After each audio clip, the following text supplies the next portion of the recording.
joining us. If you're here, then you must be looking to potentially apply for the second round of the South Australian Government's Experienced Nature Tourism Fund. If not, probably best to jump off. I'm Christina Belperio. I'm the Policy and Partnerships Manager with the Tourism Industry Council of South Australia and your host for today. And firstly, on behalf of all the presenters here this morning, I'd like to acknowledge that I'm hosting this webinar from the lands of the Kaurna people. I also acknowledge the traditional custodians of the various lands where you all join us from today, and the First Nations people participating in this webinar. I pay my respect to elders past, present and emerging, and celebrate the diversity of First Nations peoples and their ongoing cultures and connections to the land and waters of South Australia. TIC-SA is pleased to be hosting this information session for the second round of the Experienced Nature Tourism Fund.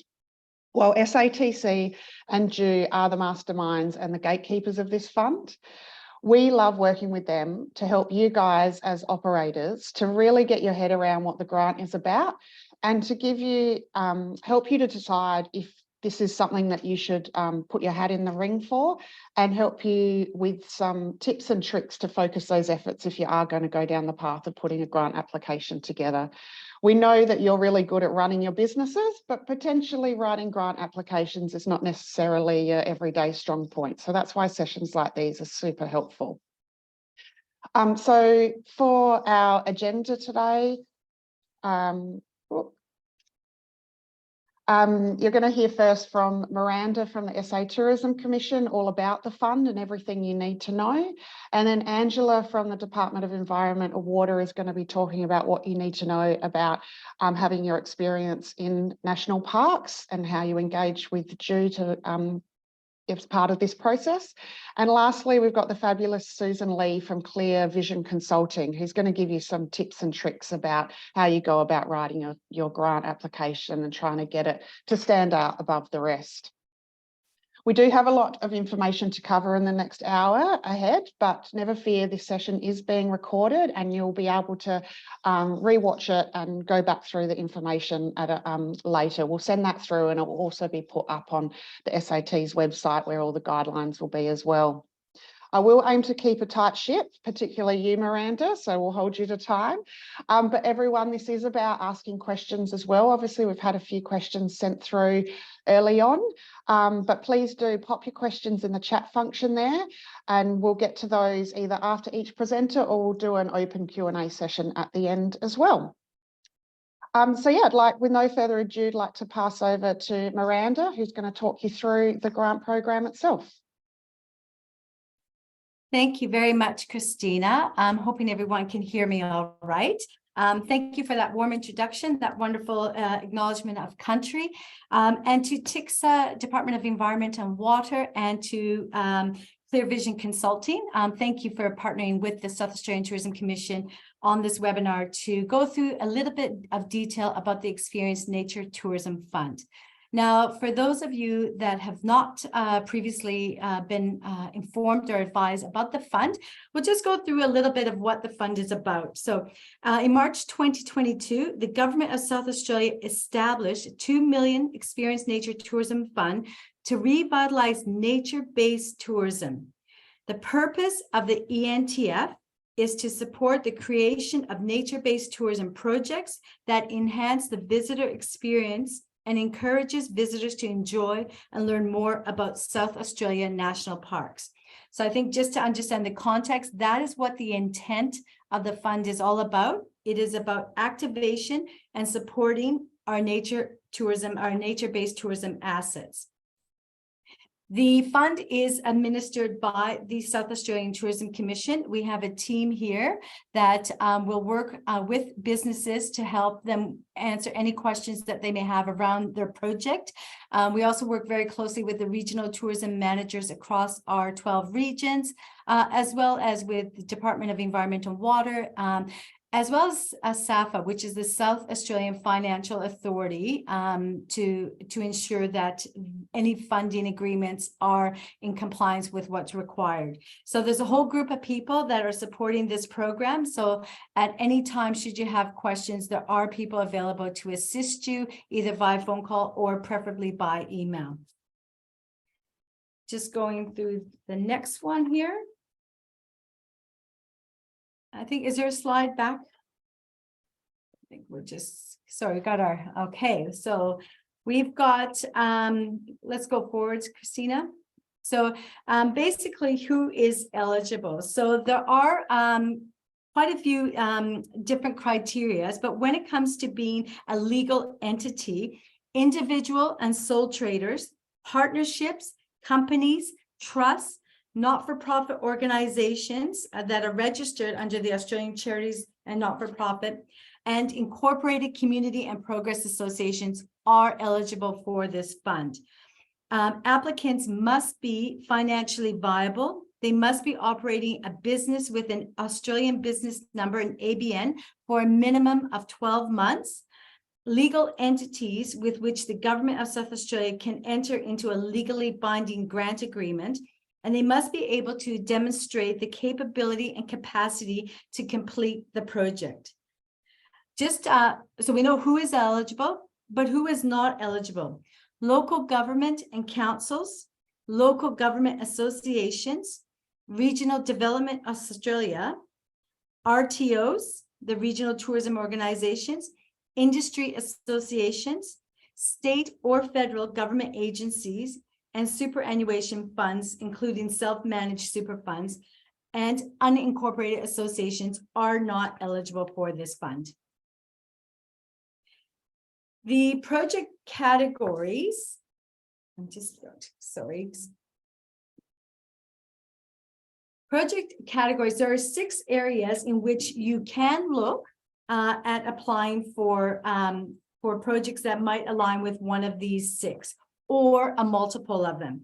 So applicants can apply for a mixture of the above initiatives. For example, under one application to operate a new guided, under one application to operate a new guided walking tour through a national park, an applicant could apply for the purchase of walking equipment and a support vehicle which picks and drops up guests within a national park, and also website development, content creation, including a photo shoot.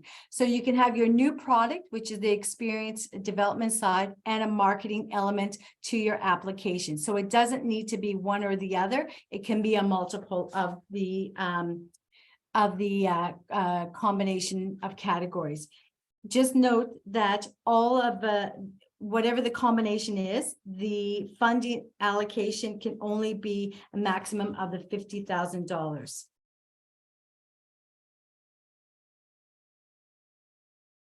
We do have 2 main criteria in terms of how the fund is determined. So the projects must either be operating in a national park or within a boundary of 20 kilometers of a national park. How we define the national park, and that also includes marine parks, Angela will go into that a little bit further, but the essence of this is that it's either activation in a park or around a park 20 kilometers outside of the park. So if it's 20 kilometers outside of a park, the intent is how to bring people into the park and to activate the park. So if you're not exactly in the park, it's what are you doing that's actually going to bring people into the park. Question, does it include conservation parks? Yes, there is detail as to what defines that park area, and it's all provided on the website. And I believe that Angela will also touch on that. So there is a process that if you are in a park, you will need to have in principle support from Department of Environment or an active CTO, commercial tour operator license, or a marine parks permit. So that's just this normal stuff you would do if you're already in parks, but the project must be compliant to the requirements of DO. If you're outside of the park within the 20-kilometer parameter, again, it's with that intent of what project do you have that's going to actually help then drive visitation to the park. I would also say the 20 kilometers, in some regions, I'll use Flinders Ranges and Outback as an example, there is exception to that 20 kilometers just based on proximity. So there is a little bit of negotiation that is considered for that 20 kilometers, especially in more remote areas. So the assessment timeframes, so the applications will open next Monday at 9 a.m. and they will close on Thursday, 5 p.m., the 14th of September. It is very strict in terms of once it's 5 o'clock, it will close. If you do apply 5:30, your application would be deemed, if it does get through, that it will be exceeds the closing timeline. They will then all be gone through an eligibility checklist where it's also reviewed on the financials that are required. So there is a bit of a process for 6 weeks period to ensure that all the paperwork, all the requirements of the application has been adhered to and provided. Then the applications go to the assessment panel, and the assessment panel will thoroughly go through. And as this is a competitive fund, all applications are assessed at once over a couple of days against each other. So it's not first in, best dressed. It is all competitive. So it is all of them will be assessed and compared to each other in terms of who is awarded a successful application. The notification will hopefully be at the end of November, early December. The intent is we are trying to speed things up as opposed to last year where we ran over into the Christmas school holidays. So the idea is to try to get the grant agreements, try to get the successful applications, all the paperwork, the stuff that we're required to do done prior to, again, school holidays and the Christmas season, so that you can actively start to deliver on some of the projects. So it is, you got probably about 6 weeks from the time when applications open. You can start preparing now. The information, guidelines, and FAQs are all on the website as to the information that will be required. The online portal is quite an easy process. So it's not in previous funds where you've had to provide a lot of extra details. If you do decide to provide extra documentation, there are links there and uploads that are available that you can actually just share more information if you choose to. On that too, I would just make sure that when you are applying for the funds, ensure that the information that you are applying, the information that you are supplying is accurate. This is your one shot in terms of if you forget to submit something, you won't get a second chance, unfortunately, to add on to it. So make sure that your application is tight. And I know Susan will give you some tips on how to ensure that. So a couple of the requirements are just, again, want to emphasize this is a competitive fund. So make sure that you do adhere to what is mandatory, just to make it easier. We want to give you the best chance of being successful at the funds. This is $500,000, just up to over $500,000, between $10,000 and $20,000 for stream 1, and then $20,000 to $50,000 for stream 2. So make sure that for your quotes that you are providing, that they are official quotes. There is a template that is available for you to make sure it's a little bit easier. You have to provide documentation of the 20% of your co-contribution. That's a minimum of 20%. Just to also make sure that your financial statements for the last 3 years. If you don't have the last 3 years, there will be another link that you can provide what you do have. So financial statements are preferably professionally audited, your P&Ls, profit and loss sheets. For this round as well, if you can provide your 2022, 2023 financial statements, that would be more favorable. So these are things that, again, will give you and demonstrate your financial viability to go into a contract with the South Australian government. But it is also making sure that, again, you put as much information that is required to help give you the best advantage of being successful. If the activity is in a national park, you will need either in principle support from Department of Environment or a copy of the license and permit. And again, Angela will go through that with you. Any other kind of licensing or certification that is required for you to carry out this project. would also be required for you to provide. If you do have a letter of support from your regional tourism organization or for other parties that are working in partnership with you, it would be a good opportunity to provide that as well, just as a reference to demonstrate again, the potential that this project could have in delivering to the parks. Okay, so yeah. I just, there's a few slides that we're missing on this, so my apologies. I'm just going to quickly touch on the two streams. So there are two streams to this project, to this funding program. One is stream 1, and it is a quick activation projects stream. So this is for small grants for projects that are ready to be activated.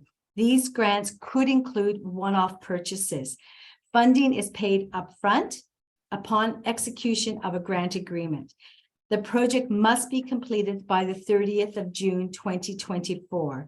This is in the area of $10,000 to $20,000. So that's stream 1. So that is that, again, quick activation. If you're looking at buying a vehicle to take passengers into the parks, this could be a suitable stream for you. The money is paid upfront. So that is stream 1. Stream 2 is more of the innovation development projects. So larger grants that provide for bigger projects and may need a little longer for duration and might include multiple elements. Funding will be provided in arrears after completion of the project. For this stream 2, the projects must be completed by the 31st of December, 2024. And that fund is available between $20,000 and $1 to $50,000. So the maximum is $50,000, and that excludes GST. So just wanted to touch on those two difference of the streams. There is on our website as well 18 examples of successful applicants from round 1.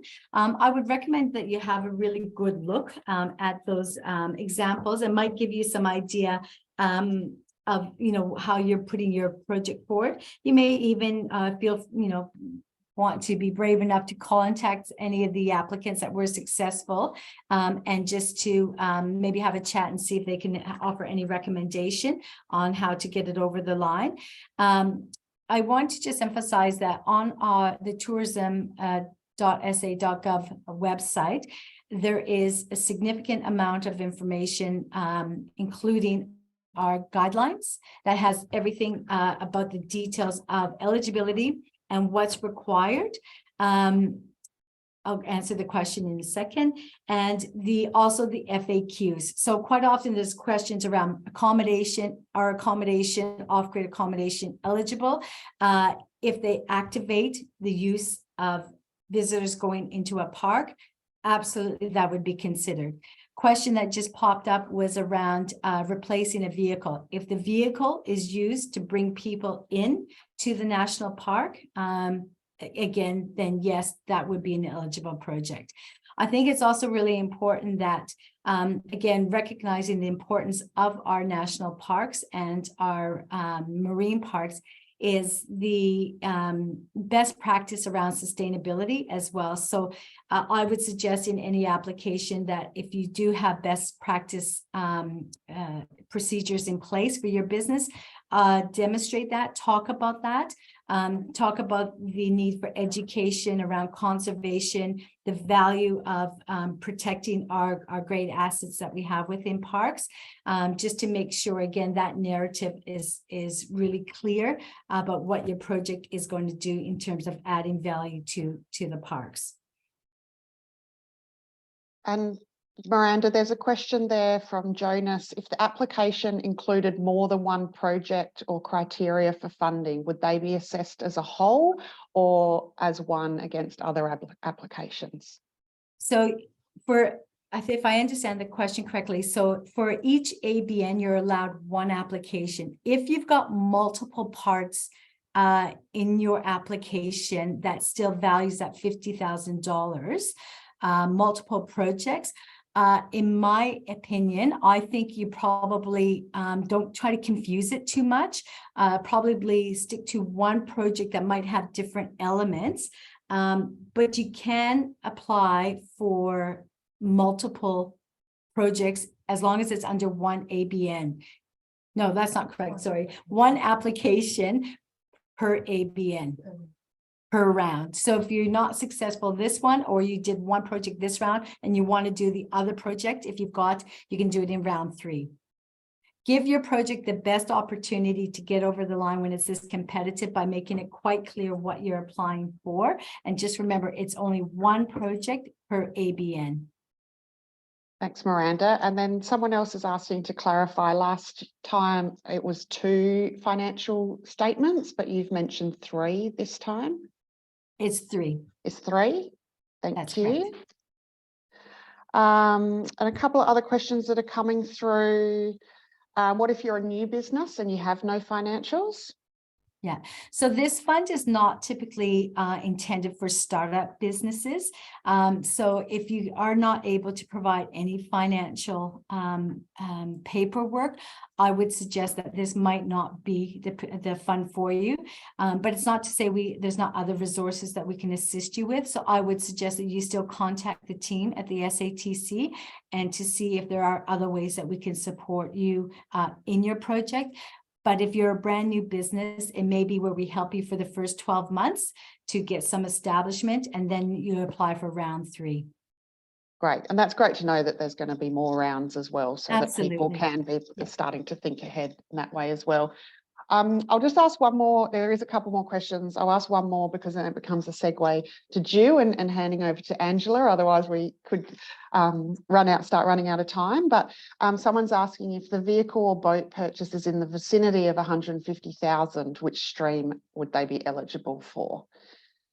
Oh, I would say stream 2. Yep. But they can just refer that to the guidelines on that one. But yeah, to me, that would just sound like just because probably of what the cost, probably looking at possibly a stream 2. Yeah, great. And the next part of the question is around Ju providing approval in a timely manner, which I think is a great segue to start handing over to Angela. So Miranda, was there anything else that you needed to discuss before we? No. Oh, sorry, your slides seem to have come up in a odd order. I don't know why that's done that. Sorry. That's okay. What we'll do is we'll make the presentation available to everyone online, and we'll also put it available on our website as well. But it is, our slides are very much out of order, so I apologize, but we will have it available as a PDF, as a presentation. Right. Just goes through everything. So we'll provide it. Obviously the successful projects from last year as well. Yeah. Great. Apologies if that's happened at our end as well. It's very... That's okay. We can wing it. Yeah, as we do. That's what we're used to. Well, thank you for Miranda. That was really insightful. And there are a few more questions there, which we'll try to get to at the end. But I would really like to hand over now to Angela Breeding from the Department of Environment and Water, who's going to talk more about the detail of what you need to do around getting that in-principle support from around parks. Thanks, Christina, and thank you, Miranda, for that introduction of all the details. While this is SATC's fund, obviously the national parks are the ones that are benefiting here, and we're really excited about bringing more people into parks through some really innovative, fantastic experiences. So we're very happy to be a part of this again. So I'll answer that question first around DW's response. We've committed to a 10 business day turnaround time. So that's assuming that we don't require any extra information from you. Once you submit through the online portal on SATC's webpage, asking for that in-principle support, we should be getting a response to you within 10 days. So saying that, don't leave it to the last minute, but we will be doing these pretty speedily.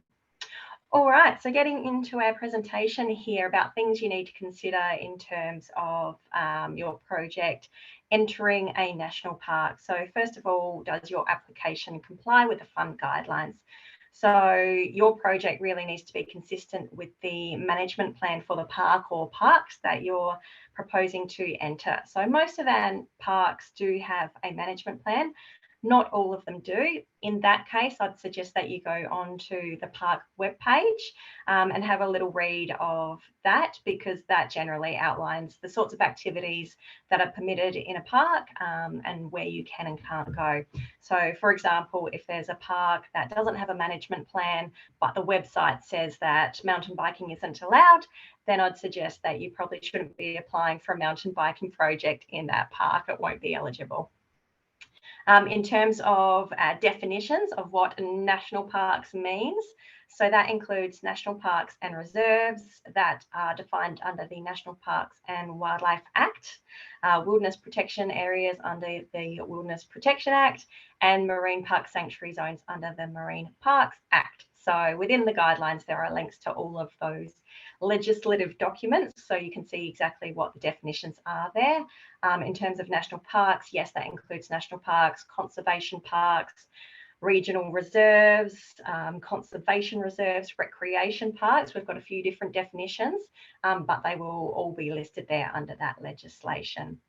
New accommodation or other built infrastructure within a national park or reserve is not eligible for this fund. As Miranda said, projects need to be shovel ready, and so to be building things in parks requires all sorts of extra approvals, development approvals, lease arrangements, all sorts of things. That does include glamping as well, if it's a sort of semi-permanent setup. So if you're just popping up a bell tent for the night and then packing up the next day and getting out, that's okay. But if you're proposing a more semi-permanent setup with decking and leaving the tents there for, you know, months at a time, that's not the sort of thing that is eligible because that requires a lease arrangement. I think that covers that. Thanks, Christina. Ooh, our slides are also out of order, but I will roll with it. So in terms of, do you need to get in-principle support from us? So if your project is entering a national park or those other areas, and you are doing some sort of guided, you're there or your driver's there, so it's a guided tour, or you're driving people into the park and dropping them off, if it's a tag-along tour, then yes, you do need in-principle support from us. If you are sending people into the park, but you're not accompanying them. So if you have accommodation within that 20 k's outside of the park and you're, I don't know, getting some equipment like some bikes or some snorkeling gear, the sort of thing that you're like, take that stuff and go into the park that's next door, then you do not need in-principle support. And if you're not entering a park at all, then no, you don't need in-principle support. But again, you need to consider how your project is then activating the park if you're not actually sending people into the park. So following along the flowchart, and this is on the website as well, so you can always check back there. If you hold a current commercial tour operator license, a marine mammal interaction permit, a marine parks permit, or some sort of other relevant lease or license from the Department for Environment, then you are eligible. So if you hold a current permit and your project is not proposing any changes to your current permit conditions, so you're still going to the same park, you're still going to the same areas in the park, and you're still doing the same activities that are covered under your permit or license, then you do not need to seek in-principle support from us. In your application through SATC, you will need to reference your license number and your expiry date, though. If you do have a permit or license, but you're proposing to do something a bit different, so maybe you want to go to a different park, or maybe you want to do a different activity in the park, or you want to access a different area in your park, anything that's not covered under your current permit or license, then you need to apply for in-principle support through the online portal with us. And then if you're successful in obtaining funding, then you will need to seek an amendment to your permit or license. If you're not sure if you have a license or permit, or if you don't have a license or permit, then you must apply for in-principle support through the portal.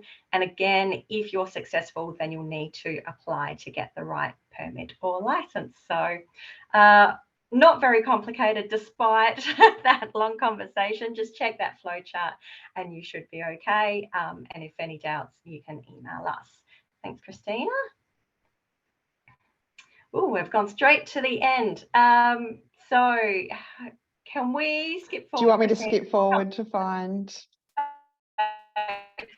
That one. Thanks. And the next one, and we're going to come backwards. There we go. That's That what I was one? looking for. Okay. So if you're seeking that in-principle support, as I said, there is a form on the SATC webpage, an online portal. There's also a PDF template, so you can actually see the questions before you click into the form and start answering it. As I said, we will be turning those around within 10 business days. And the sorts of questions that we'll be asking there. So we ask for a project description in there. And what we really want is as much detail as possible in there while being succinct as well. So we want you to tell us which park or parks that you'll be entering and where in those parks the public is allowed to, or do you want to go somewhere that is generally off limits to the public? What activities are you proposing to do? And what are you asking for within your grant application? So I want to do a photography tour in Ikura Flinders Ranges National Park. We'll be using all the public access roads and walking on the trails. And we're asking for $10,000 worth of photography gear and backpacks to do that. So that's the sort of level of detail we're looking for in the project description. We also ask if you have a current CTO license, permit, or other lease or license. If you say yes, please provide your license or permit number and expiry date. And we ask if the project is consistent with the park management plan. So please cite so that you can say, yes, we think that this is consistent. The online form is open now, so you can apply for your in-principle support right now. Do not leave it to the last minute. All right, Christina, if we can go back one slide. Back, yep. That one? The one. Yep, that's exactly it. I think I covered most of that when we went through the flow chart. Great. But if you're operating in a national park, reserve, wilderness protection area, or marine sanctuary zone, whether you're applying for funding or not, you must have a license or permit to operate, provided through the Department for Environment and Water. You don't need to have a license or permit to apply for the ENTF fund. But if you're successful in receiving funding, then that funding won't be released until you can demonstrate that you have that license or permit. So you can apply for a license or permit at any time. My caveat with that will be that if you're only proposing to become an operator if you're successful in getting the funding, then maybe wait, because there are application fees for applying. So it's no use applying and paying an application fee if you're not going to run these tours or whatever, if you're then not successful in getting the funding. And Go back one more again. Back one more, thank you. That one. Exactly. Oh, just far. Conscious of time, Ange, as well. Sure. So there's lots of questions coming through. Yeah. So while not mandatory, we do really encourage you to engage with the relevant park partners. So quite a few of our parks and reserves are co-managed with the local Aboriginal group. And then many parks have volunteers through a Friends of Parks group. So it'd be great if you had conversations with either or both of those groups as relevant, and we can direct you in the right direction for that. So that's all the slides. So let's have a look at some of the questions. I'll just throw some of these questions at you. So for co-managed parks, is permission required from the co-management board or just due? That's a bit of a grey area. So different co-management groups have different processes for approving tour operators in their parks. I would say for this process, because it kind of needs to be shovel ready, that if you already have your CTO license or permit for a park that's co-managed and you're not proposing to do anything different, then that's fine.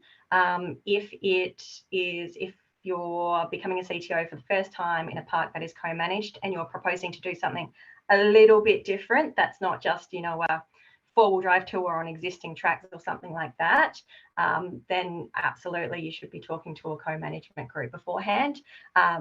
As those sorts of processes can take time, it might be that you wait until the next round, but it'd be great to make contact at least. Start the process now, yeah.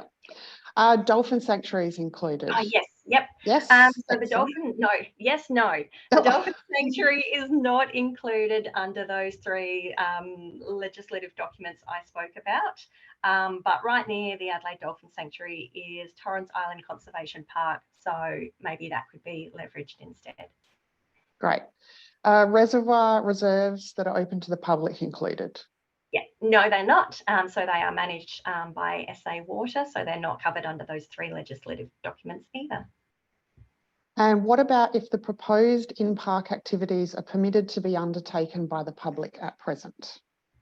Then yes, so that's that. I guess that is asking about if there's not a park management plan, but those current activities are permitted, then you should be fine to apply. Great. And I'll do one more question now, and then we'll save the others for towards the end. But what's the best way to prove that 90% of a business's customers take their off-grid camper vans into national parks? Goodness. I think that's probably more of a question for Miranda. I see she's come off mute there, and she's the one that there's more to that question, obviously, from the experience last time. Yeah. Hi.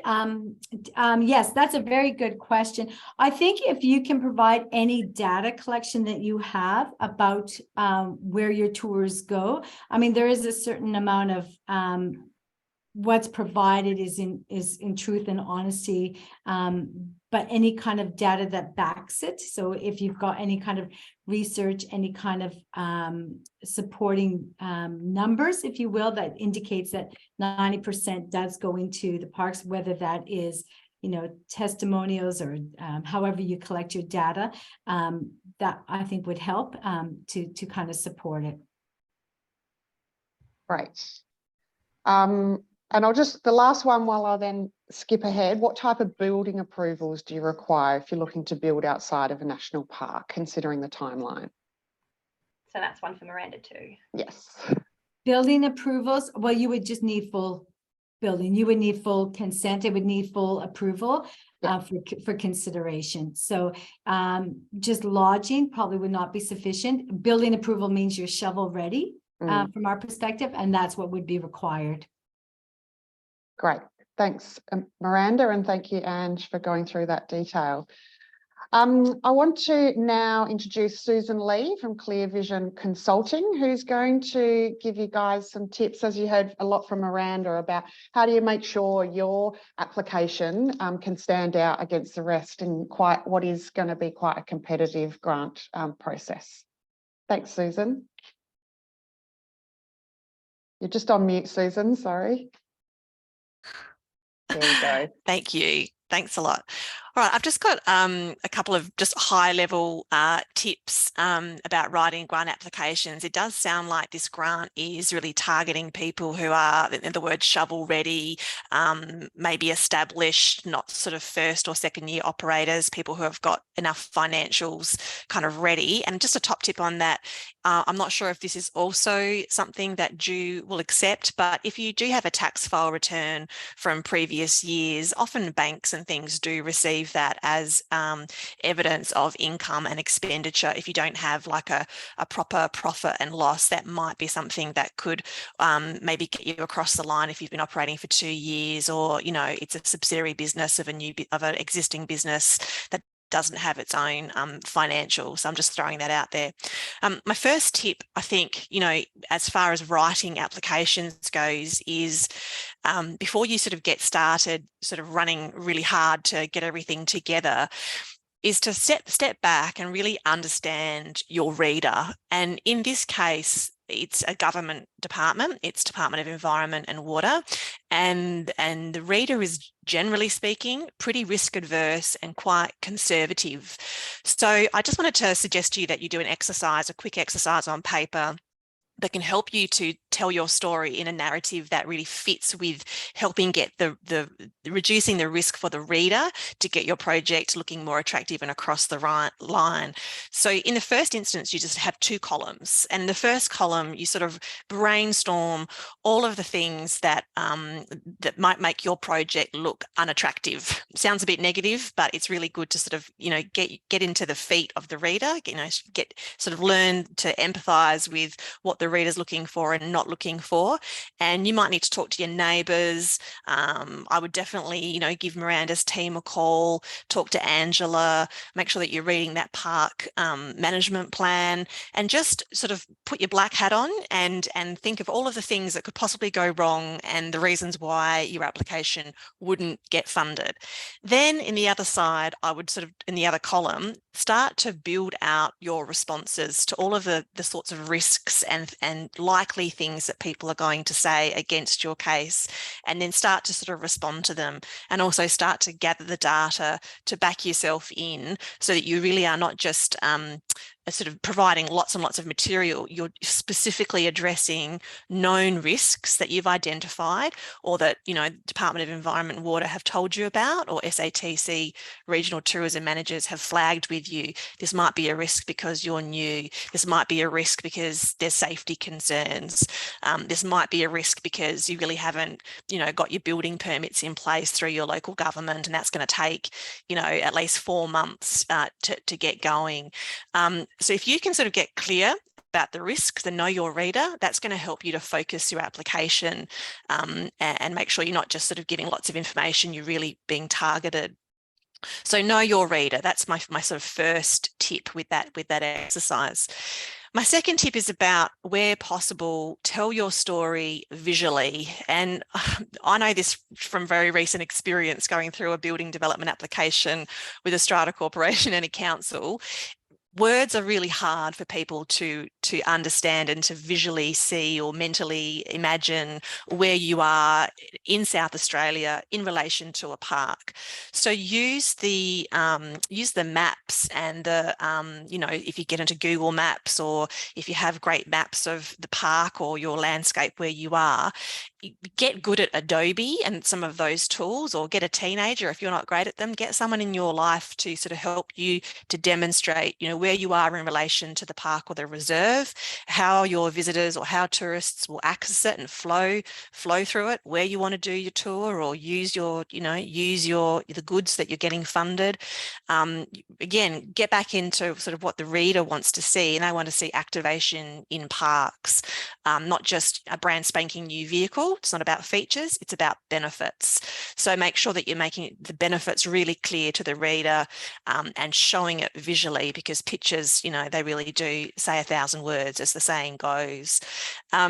The other thing Miranda just reminded me of is, you know, what's submitted is what's assessed. You get one shot. There's not much back and forward. So if in doubt, I would sort of upload it. And that can be all of your letters of support, the images of the thing that you actually want funded, you know, whether it's a battery pack or EPIRBs, or, you know, particular kinds of bikes and, you know, harnesses for rock climbing or whatever it is. Show people what it is that you actually want funded as a separate image, because people don't always understand exactly technical language, for example. So make sure you're being really clear about what it's called, what it looks like, how much it costs. You've got your quotes, you know, just reassure the reader. Just finally, I think there's a couple of just simple writing tips. It's about being clear, one idea per sentence, use simple language where you can, don't try and overcomplicate it, because, you know, readers kind of get lost. You are competing against a really broad pool, so you're not competing in categories. You're competing against sort of large capital builds through to, you know, quite small, you know, and also not just capital, but, you know, marketing and processes and sort of more non-physically tangible projects. So that makes it quite tricky. So you need to be really clear about what you're doing and try not to overcomplicate it, and get someone to proofread it. Get someone to proofread your application so that it makes sense. Write it in Word, get it proofread. Less is more when it comes to writing and descriptions. If you can, again, do it in picture, do it in a picture, and get someone to proofread it before you upload it so that you're really confident that you make your best foot forward. So that's kind of it from me. Back to you, Angela. Thanks, Susan.